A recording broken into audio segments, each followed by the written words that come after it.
e os filhos da comunidade de Santo Antônio de Pádua, do nosso querido Papa Montenegro do Cruz.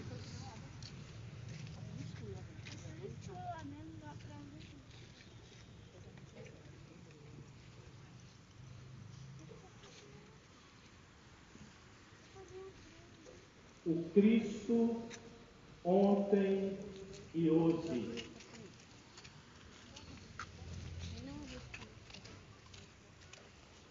Princípio e fim.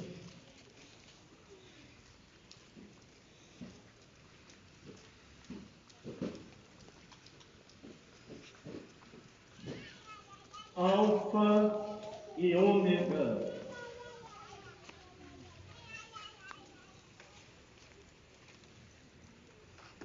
A ele o tempo.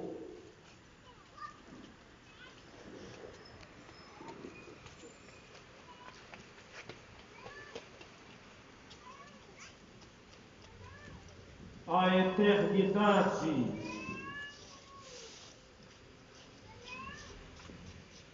a glória e o poder,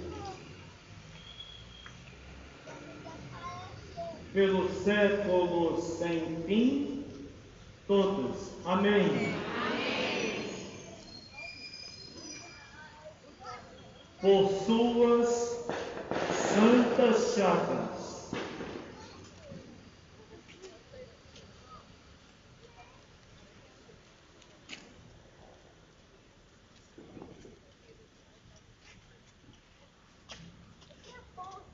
suas chagas gloriosas,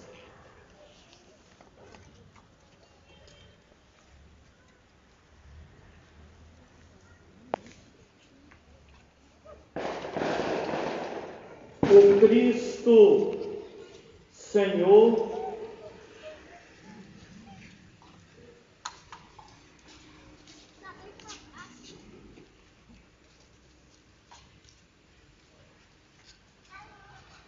nos proteja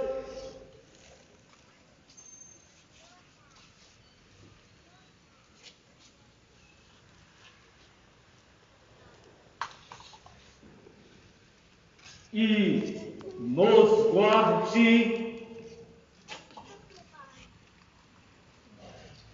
Amém. Amém.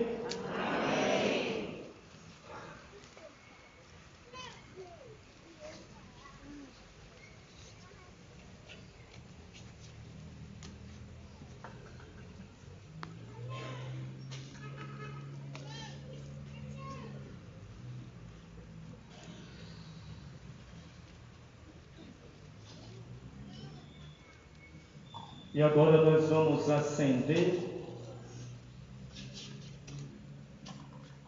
Nós vamos acender o círio. Padre Tiago e Beatriz, por gentileza.